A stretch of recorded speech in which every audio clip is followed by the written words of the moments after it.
Hello everyone, welcome to my new video. আজকে সকাল 4টে বাজে আর এদিকে আমি স্নান করে রেডি হয়ে গেছি, কারণ এখন আমাদের সরস্বতী পুজো হবে। তারপর স্নান টান করে ঠাকুরের সমস্ত কিছু গোছানো কমপ্লিট হয়ে গেছে। এই দেখো আমাদের ঘরের ঠাকুর, এইদিকে তারপর ফল ফুল সব বই খাতা দিয়ে ঠাকুরের সামনে সব গুছিয়ে রেডি করা হয়ে গেছে।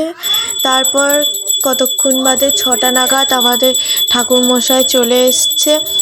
তারপর ঠাকুরমশাই এসে তাড়াতাড়ি পুজো শুরু করে দিয়েছে, কারণ আজকে তো 10টা অবধি পুজো করার টাইম রয়েছে, সেই জন্য অনেকগুলো পুজো সারতে হবে, তাই ঠাকুরমশাই জলদি পুজো করছে। এইদিকে তারপর আমাদের অঞ্জলি দেওয়া হবে।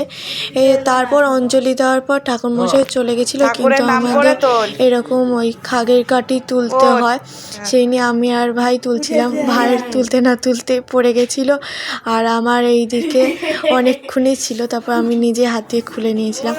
তারপর এইদিকে দেখো বাইরে কত কুয়াশা। আর আজকে আমাদের স্যারদের বাড়িতে পুজোর জন্য যাওয়া হবে, তাই এদিকে আমরা রেডি হয়ে গেছি। আমি রেডি হয়ে গেছি, আর আমরা বান্ধবীরা সব আসবে। তারপর বান্ধবীরা সবাই একসাথে মিলে স্যারদের বাড়ি চলে গেছিলাম। এইদিকে দেখো স্যার কত সুন্দর করে সাজিয়েছিল ঠাকুরটা। তারপর স্যারদের বাড়ি থেকে ঘুরে আমরা গঙ্গায় ঘুরতে যাচ্ছিলাম সব বান্ধবীরা মিলে।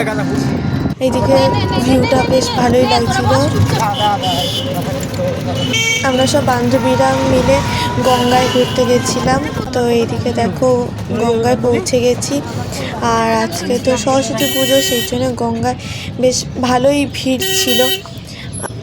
এইদিকে দেখো কত ভিড়। আমরা মন্দিরের ভেতর চলে এসেছি। তো এই মন্দিরে আমরা বেশিক্ষণ ছিলাম না, কিছুক্ষণ ছবি তুলে কিছুক্ষণ থেকে তারপর আমরা ওইদিকে আরেকটা আমাদের লোকনাথ মন্দির হয়েছিল, আমরা সেখানেই ছিলাম।